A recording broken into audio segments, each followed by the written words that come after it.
채널A의 저녁을 책임지는 정치 시그널 나이트, 저는 노은지입니다. 오늘 저와 함께 정치권 이슈를 정리해 주실 세 분을 소개하겠습니다. 정광재, 김지호, 김철근 세 분 모셨습니다. 어서 오세요. 네, 안녕하세요. 네, 저희가 키워드 토크로 좀 진행하는 방식으로 바꿨어요. 여기다가 앞에 있는 판넬에 써주시면 되는데 오늘 두 가지 키워드를 좀 준비해봤고요. 첫 번째로 저희가 대화를 나눠볼 키워드는 바로 보이지 않는 손입니다. 오늘 민주당 의원들 사이에서 상당히 많이 나왔던 그런 말인데 이따가 어떤 얘기인지는 좀 짚어보도록 하고요. 첫 번째 질문은 이거예요. 윤석열 대통령의 탄핵심판 선고일 지정이 아직도 되지 않고 있는 상황인데 대체 왜 이렇게 늦어지느냐? 여기에 대한 답변을 한 번씩 써주시면 됩니다.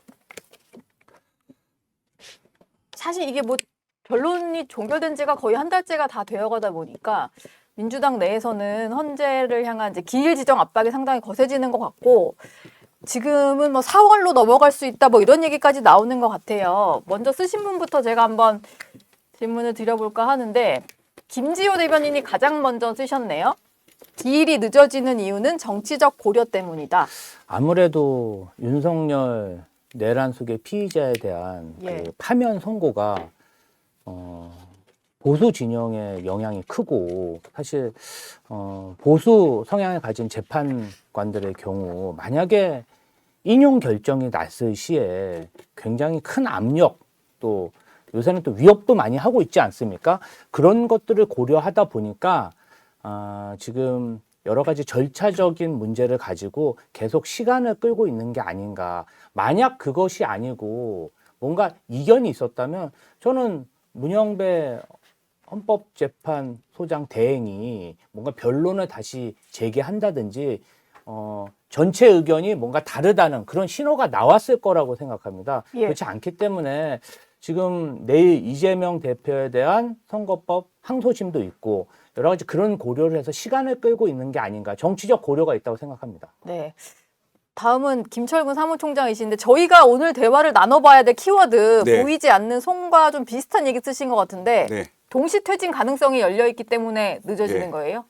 저는 윤석열 대통령의 그 선거 결과는 8대0 인용된다고 봅니다. 근데 내일이죠. 내일 이재명 대표의 2심 선고가 있고 2심 선고 이후에 3개월 이내라고 했지만 대법원 판결 기일이 언제 잡힐지 모르는 상황이거든요. 그러면 윤석열 대통령의 기일이 이번 주 28일이 아닌 4월 첫 주나 둘째 주로 넘어가는 상황이 된다면 민주당과 이재명 대표로서는 굉장히 불안감이 더 휩싸이는 상황이 될 것이다. 그래서 그 윤석열 대통령의 인용과 이재명 대표의 대법원 판결이 같이 연계될 수 있는 가능성을 열어준 게 아니냐. 헌법재판소에서 대법원에 공을 넘기는 거죠. 이재명 대표에 대해서는 대법원에서 알아서 해봐라. 이건 순전히 제 뇌피셜입니다만은 그럴 가능성이 충분히 있다. 그리고 예를 들면 8대0을 이끌어내려면 보수적 성향의 헌법재판관일 경우에 왜 윤석열 대통령만 날려야 되느냐라는 의문을 가질 수 있기 때문에 이재명 대표도 같이 달려라. 그분들을 설득할 수 있는 시간 뭐 이런 것들이 필요하지 않겠느냐. 결국 계속 버티거나 아니면 만장일치 또는 6명이 안 됐을 가능성도 고려 안 할 수 없겠죠. 그래서 저는 그 시간을 보수 성향의 재판관들이 벌어주고 있는 게 아니냐 이런 생각이 드는 거예요. 그래서 뭐 민주당 분들이 자칫 오늘 뭐 보이지 않는 손 이런 얘기를 하던데 저는 윤석열 대통령의 인용이 안 될 가능성이 보다는 이재명 대표의 사법 리스크 이른바 2심과 대법원으로 가는 것 그리고 지난번 1심에 있었던 그 재판 지금 다시 항소해서 2심 남아있는 게 있잖아요. 미증교사 혐의요. 그 재판이 예를 들어서 대선 전에 2심에 무슨 결론이 난다고 하면 사법 리스크는 굉장히 커질 수 있거든요. 물론 대통령 선거 전에 대법원 판결까지 날지 안 날지 그 여부는 잘 모르겠습니다만은 굉장히 위험해질 수 있는 상황이기 때문에 민주당 지도부가 굉장히 강공을 펴고 있다. 이건 국민들에게 불안감 조성하는 측면도 있겠지만 실제로 유죄 판결이 났을 때 당 내부에 반발 세력이 굉장히 크게 나올 수 있어요. 왜냐하면 후보 교체론, 본선 필패론 네. 이런 것들이 들고 나왔을 때 이재명 대표로서는 당내 그 부분도 잠재우기 쉽지 않은 거기 때문에 강공책을 쓰고 있는 것이다. 심지어 쌍탄핵까지 얘기를 하잖아요. 네. 그 최상목 그 부총리 같은 경우에는 사실상 한덕수 총리가 돌아옴으로 인해서 최상목 부총리에 대한 탄핵은 실제 실효성이 별로 없어요. 그럼에도 불구하고 쌍탄핵을 하겠다라는 강공을 쓰는 이유는 사실 내일 유죄 판결에 대비한 당내용이다. 당내용이다. 네, 이런 느낌이 드는 겁니다. 그리고 덩달아 현재 선거도 네. 이런 동시 퇴진 가능성 때문에 늦어지고 있다. 예. 뭐 이런 얘기셨고요. 정광재 대변인은 상당한 이견이다. 지금 헌법재판관 내에서 네. 예. 지금 두 분은 정치 상황과 관련해 갖고 얘기를 많이 하신 것 같아요. 네. 근데 헌법재판소는 정치적 고려를 할 만한 정치 기관이 아닙니다.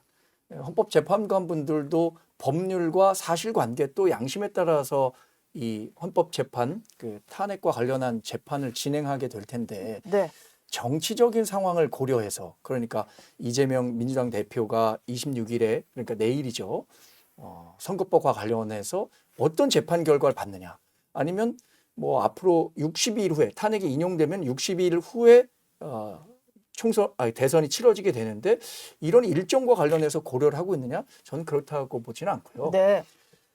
이번에 한덕수 권한대행에 대한 탄핵 재판 결과 나왔잖아요. 5명 기각, 2명 각하, 1명 인용이라고 했어요.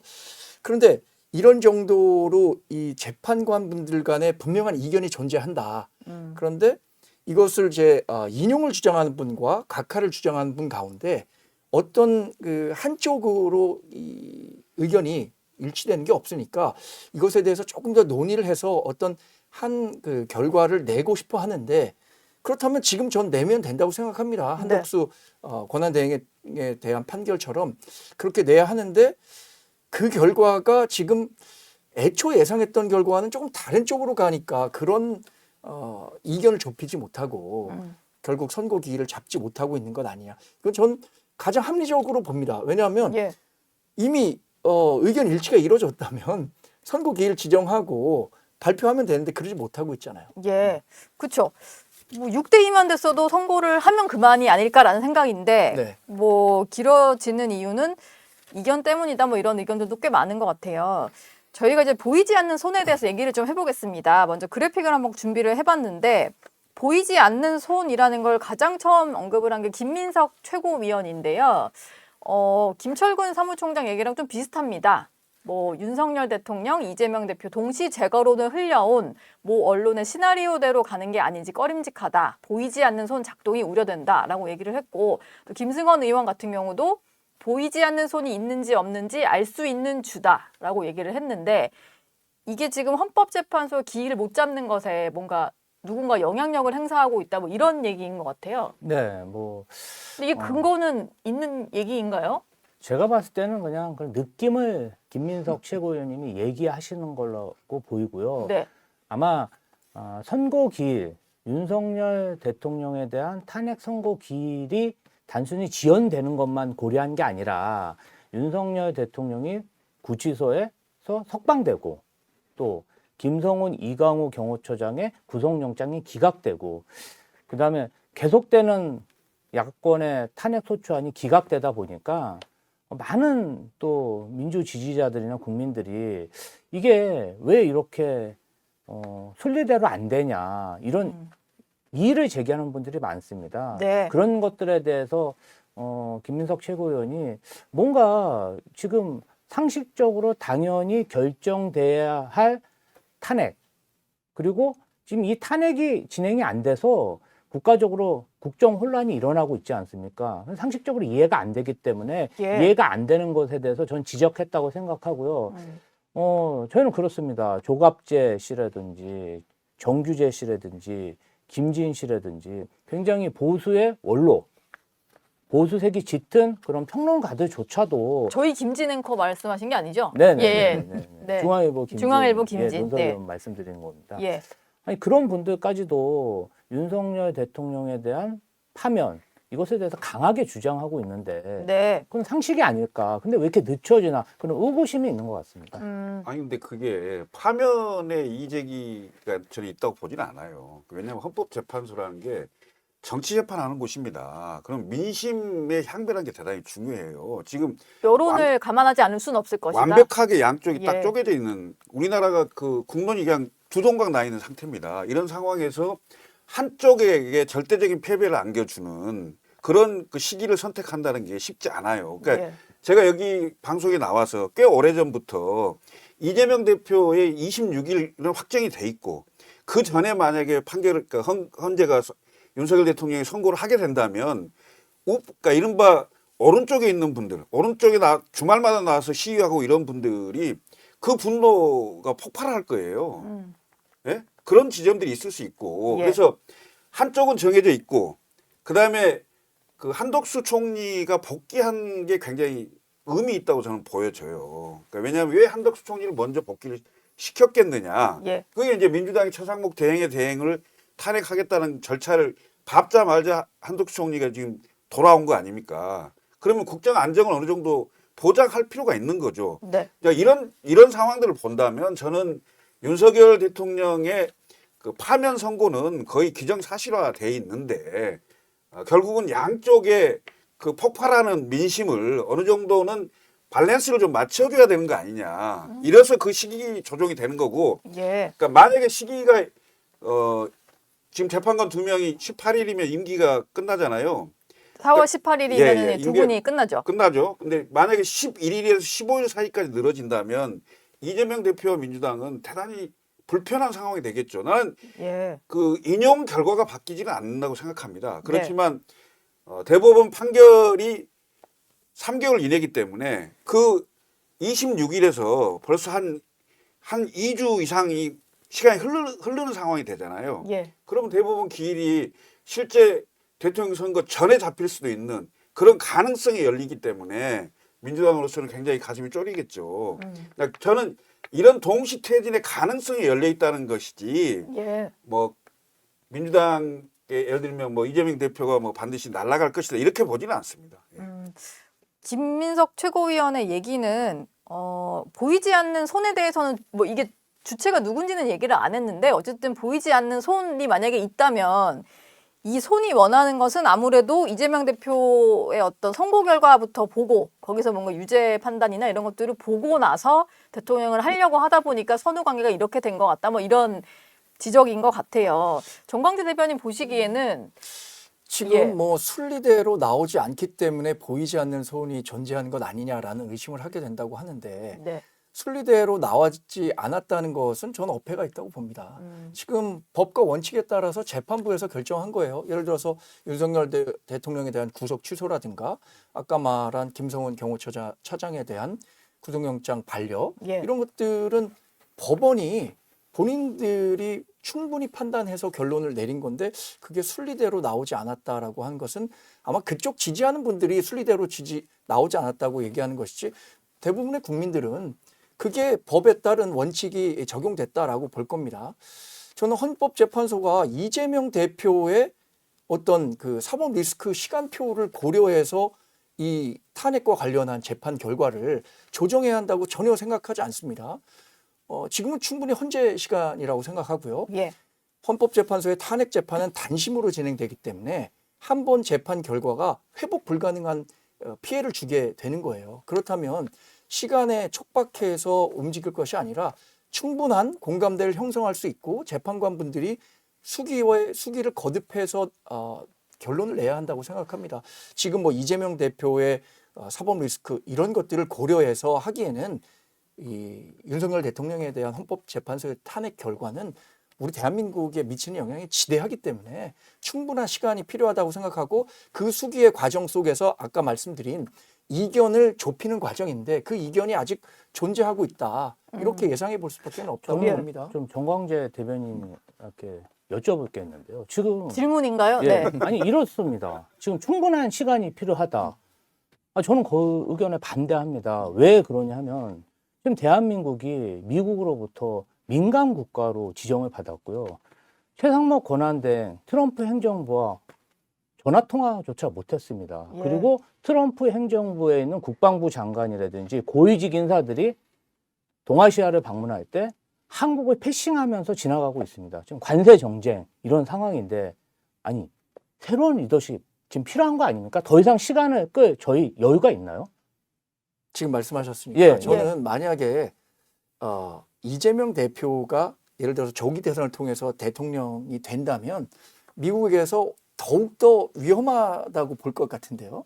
그리고 지금 리더십 공백이라는 것은 사실 우리 대한민국이라는 시스템이 대통령이 탄핵되면 그 후에 국무총리, 예. 국무총리가 권한대행으로서 탄핵되면 경제부총리가 맡아서 이 권한 대행을 하고 있는 분들이 고군분투하고 있는 겁니다. 네. 근데 그 고군분투하고 있는 사람들에 대해서 계속되는 탄핵 카드를 꺼내드는 게 국정의 리더십과 그 공백을 더 가속화시키는 것이지.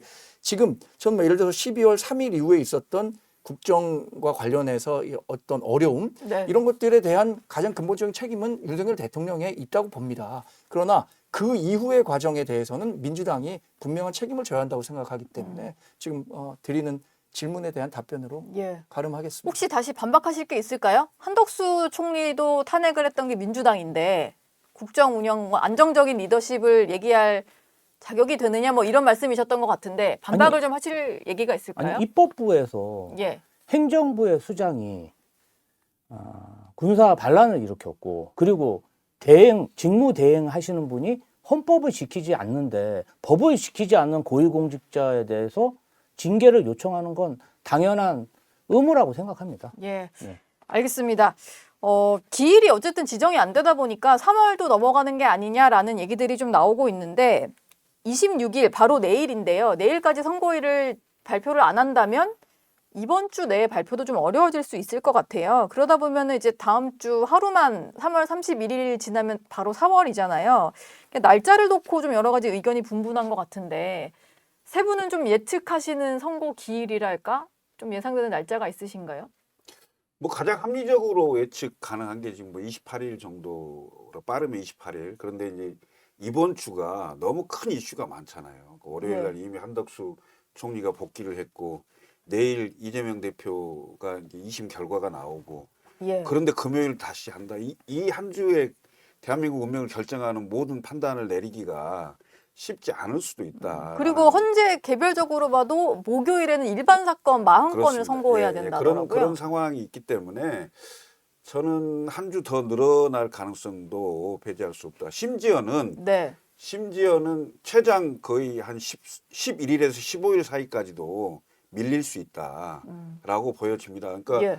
왜냐하면 그 지금 이 상황에서 심사숙고해서 정확하게 한 번에 판단을 내려야 된다는 것들이 있을 거고요. 그다음에 헌재로서도 8대0 만장일치를 만들어내야 되는 게 있을 겁니다. 특히 다른 공직자하고는 다릅니다. 대통령이라는 중요한 최고 권력자에 대한 판단이기 때문에 여기서 뭐 2대6, 6대2나 뭐 7대1이나 이런 식으로 갈려서 인용이 된다면 네. 그 자체로도 굉장히 큰 부담이 될 수가 있을 겁니다. 그래서 저는 만장일치 8대0이라고 생각하고 단 소수 의견을 달아줄 수는 있겠죠.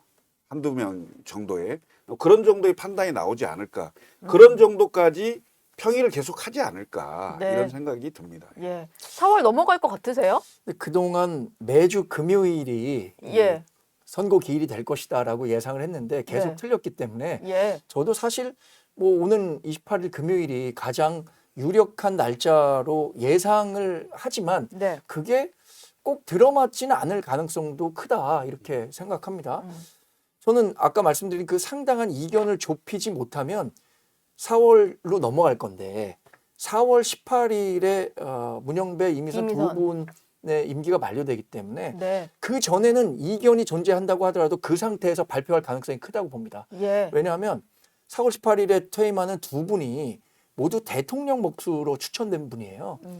문재인 정부 시절에 문재인 대통령이 추천해서 헌법재판관이 된 분들인데 2017년에 황교안 대통령 권한대행 시절에도 적극적으로 권한대행이 대통령으로서의 임명권을 행사할 수 없다는 이유로 헌법재판관 대통령 목 추천을 하지 않았어요. 예.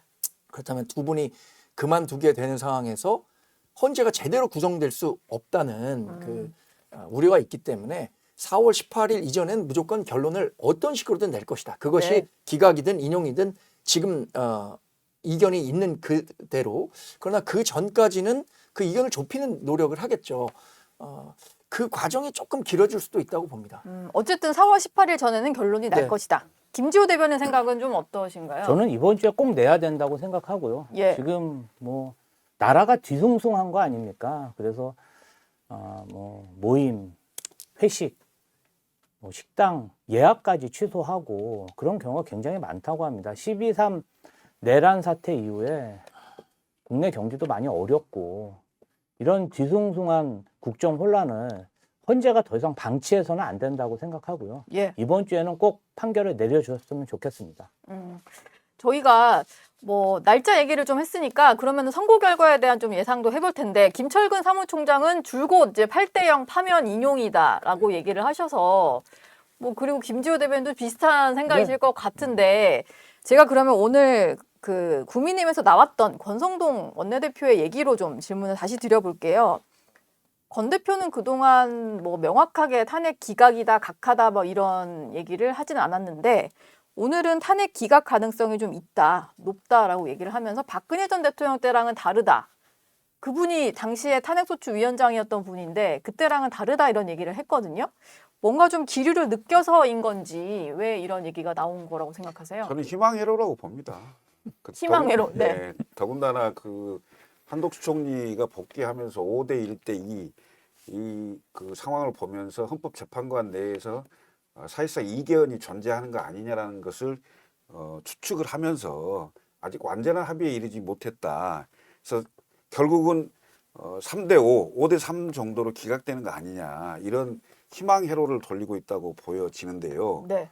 헌법재판관들도 대한민국의 운명을 생각하지 않을 수 없는 상황이고 지금 예를 들어서 대외 신인도라는 것도 있고 그다음에 국회에서 탄핵이 돼서 헌법재판소에 가서 탄핵 절차를 밟았던 대통령이 예를 들어서 기각이 돼서 다시 돌아오는 상황이 되면 그 돌아온 대통령은 언제든 계엄을 할 수 있어요.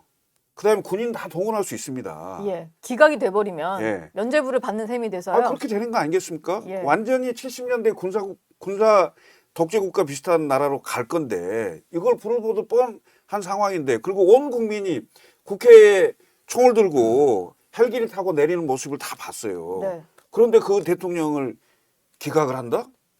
그 정치적 이유로 기각을 한다? 저는 그건 있을 수 없는 일이라고 생각하고요. 쉽게 그냥 그 우리가 술자리에서 얘기하듯이 표현한다면 그냥 대한민국이 망하는 겁니다. 기각이 될 경우에 네. 그런 얘기 하신 분이 있었는데 지난 주말에 이재명 민주당 대표가 아니 대한민국이 망하는 겁니다. 네. 저는 있을 수 없는 얘기라고 생각을 하고요. 예. 저는 8대0 인용 얘는 불변이다. 불변이다. 단 대한민국이 두 쪽으로 쪼개져 있는 이 상황에서 최소한 정치적인 어떤 뭐랄까 균형감이랄까 이런 정도로 어떤 시기가 조정되고 있는 것으로 보여지고 예. 단지 아까도 말씀드렸듯이 완벽한 합의에 이르지 못해서 예를 들면 보수 성향의 재판관들께서 왜 그럼 윤석열 대통령 쪽만 뭐 인용을 하고 이재명 대표 그 선고일이 26일로 정해져 있는데 그 전에 굳이 해야 될 이유가 뭐가 있느냐라고 이의 제기를 했을 수도 저는 있다고 봐요. 아, 그걸 보고해야 된다. 예. 그래서 예. 그 지점이 지나가고 나면 뭐 빠르면 28일이 될 수도 있겠지만 한 주에 너무 큰 사건들이 많기 때문에 네. 그렇게 빨리 당겨질 수 있을까라고 봤을 때는 한 주 또 아예 늘어진다고 하면 그 두 분이 퇴임하기 전에 결론이 나는 예. 그런 상황이 되지 않을까. 그러나 인용에는 뭐 추호에 한 점도 의심이 없다. 의심이 없다. 네, 근데 국민의힘에서는 요즘에 계속 기각 얘기도 하시고 각하 얘기도 많이 네. 하고 가능성 높아지고 있다 이러더라고요. 그 이유는 뭐 지난번 한덕수 국무총리 그 권한대행에 대한 탄핵 결과 예. 재판관분들 사이에 뚜렷한 이견 차이가 있었다라는 점에서 이렇게 예상을 하는 것 같아요. 이른바 이 헌법재판관분들 사이에 정치적 후견주의라는 게 있잖아요. 네. 그러니까 뭐 정계선 재판관 같은 경우엔 지금 7명과 달리 유일하게 인용 의견을 냈는데 예. 이분 민주당에서 강력하게 추천해서 헌법재판관 된 분입니다. 네. 나머지 각하 의견 냈던 두 분은 대통령과 국민의힘이 국민의힘. 추천했던 분들인데 이분은 법 적용에 대해서 굉장히 엄격한 잣대를 들이대면서 그 각하와 기각 의견을 낸 거잖아요. 네. 이런 분위기를 전체적으로 고려했을 때 과거보다는 훨씬 더 기각 가능성이 커졌다라고 보는 거고요. 네. 그래서 뭐 어떤 결과가 나올 거라고 저는 섣불리 예측하기 어렵지만 네. 우리 당의 법조인 출신 그 의원분들이 굉장히 많잖아요. 예를 들어서 나경원, 김기현, 장동혁 예. 이런 분들은 다 모두 판사 판사 출신이네요. 출신인데 네. 저도 왜 그분들이 이렇게 강력하게 이번 재판 결과가 진행되는 게 문제를 그 예. 큰 목소리로 지적했단 말이에요. 절차 문제를 계속 얘기하시죠. 그 부분에 대해서 처음엔 저도 동조하지 못했었는데 그분들이 얘기하는 것이 어떤 재판의 결과를 이끌어내는 과정에서의 과정이 그만큼 법조인들에게는 중요한데 네. 이번 재판이 피소추인인 윤석열 대통령에게도 공정하게 적용되고 있느냐 이런 문제를 생각하면 기각이나 각하의 가능성도 그만큼 커졌다라고 보고 있다고 봅니다. 저는. 예. 김지호 대변인은요? 국민의힘에서는 가능성이 높아지고 있다 뭐 이러거든요. 어떻게 권성동 들으셨어요? 대표도 그렇고 우리 정광재 대변인도 그렇고 윤석열 대통령의 탄핵 소추 관련해서 기각이 돼야 된다는 말인지 예. 인용이 돼야 된다는 말인지 뭐 그런 주장은 없고 그냥 기각될 가능성이 좀 높아지고 있다. 이런 게 공식적인 입장인 것 같습니다. 예. 제가 가만 들어보면 네. 군사 반란을 일으킨 그런 대통령을 어떻게 하루라도 더 이 권좌에서 유지할 수 있겠습니까? 저는 상식적으로 말도 안 되는 얘기라고 생각하고요. 권성동 원내대표가 최근에 이재명 대표의 뭐 망언집이라고 하지만 명언집을 아주 그냥 양장으로 잘 디자인해가지고 그게 그 민주당에서는 명언집이라고 지역위원회에 고맙다면서요. 그냥 예. 양장본으로 하나씩 다 돌리고 네. PDF까지 만들어서 널리 홍보해 주셔서 국민의힘 지지층으로부터 많은 지탄을 받다 보니까 오늘 좀 뭐 지지층을 다독이는 발언을 했다. 저는 그렇게 평가합니다. 권성동 속으로는 원내대표가요? 기각을 찬성할 거라고 생각하지 않습니다. 예. 이재명 망언집을 읽어보시고도 이재명 명언집이라고 해석한다면 그거는 예. 독해 능력에 그 큰 문제가 있다고 봅니다. 거기 나왔던 이재명 대표의 망언들을 다시 한번 곱씹어 보는 계기가 될 거라고 생각하는데 그걸 뭐 명언집이라고 또 생각하신다면 그 나름대로 한번 읽어보시기 바랍니다. 뭐 같은 걸 보고도 각자 해석이 참 이렇게 다르네요. 제가 예. 사실은 좀 우리 당도 당대표에 대한 그런 어떤 발언집을 당비로 만든다는 게 사실 좀 쑥스러웠는데 뭐 국민의힘이 이렇게 당비 들여서 만들어서. 그런 거 만들어 주시니까 네. 감사합니다. 저는 근데 그러니까. 아까 그 계엄과 관련해서 윤석열 대통령이 만약에 직무에 복귀하게 된다면 네. 계엄 면허증을 갖게 되는 거 아니냐라는 우려를 뭐 그런 비판을 민주당 중심으로 하고 계세요. 네. 그런데 이번 사태에서 봤던 것처럼 불과 5시간 반 그 짧은 그 계엄 기간 동안에 있었던 우리 대한민국의 혼란을 고려했을 때 누가 다시 한번 이런 그 계엄을 명분 없는 계엄을 할 수 있겠습니까? 그래서 그걸로 인해서 계엄 면허증을 갖게 된 것이 아니라 계엄이 그만큼 대통령이 행사할 수 있는 권한이지만 평소에 그렇게 함부로 쓸 수 있는 권한은 아니라는 점을 명확히 인식하는 계기가 됐다고 보거든요. 예. 한 번 하기 어렵지. 두 번, 시국에서도 한 두 번 번, 세 번 하기는 아. 쉬워요. 그리고 그래요. 그리고 이거는 이제 더군다나 걱정하는, 우려하는 마음들은 더군다나 이런 것 같아요. 헌재까지 가서 예를 들어 기각이 돼서 돌아왔는데 그 원래 그분은 성정이 성질대로 하시는 분인데 예. 그거 가만히 있겠어요? 그래도 이번에 구치소도 다녀오시고 해서 좀 아니, 더 아니죠. 달라졌을 수도 있지 더군다나 않을까요? 구치소를 갔다 왔기 때문에 예. 더 세게 나올 수 있죠. 그래요? 한 번 고생을 하셨지 않습니까? 네. 통찬 노숙 하셨기 때문에 저는 더 무섭습니다. 원래 그 재벌들도 한 번은 잘 모르고 구치소 갈 수도 있다, 예. 구속될 수도 있다고 하는데 두 번은 못 간다는 것이 구치소와 구속 상태예요. 예. 이번에 만약에 군사 쿠데타 일어나면은 아주 치밀하고 정말 대량 인명살상도 피할 수 없다고 생각합니다. 대략 유명살상까지요? 수거 예. 대상들은 다 가는 예. 거죠.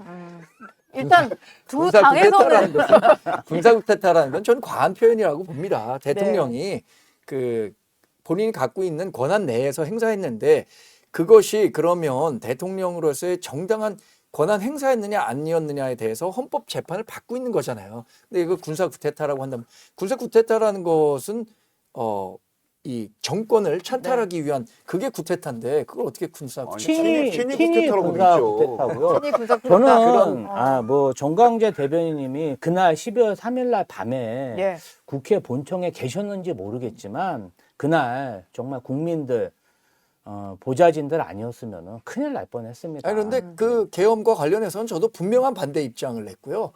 계엄이 이렇게 진행되면 안 된다라고 했었기 때문에 계엄과 관련한 것들에 대한 평가를 지금 헌법재판소에서 하고 있잖아요. 네. 그런데 그것에 대해서 뭐 군사 그게 구테타라든가 아니고- 친위 구테타, 아니, 내란이라고 하는 것은 마치 아직은 이르다 얘기를 드리는 예. 거죠. 헌법에 보장된 대통령의 권한으로 뭐 군인들을 움직였기 때문에 뭐가 문제가 안 된다는 식으로 그 말씀하신 것 같은데 아니, 저는 그렇지는 이건 않습니다. 불법 네. 위법 비상계엄은 위헌 문제라는 네. 인식이 이게 이거 있으니까.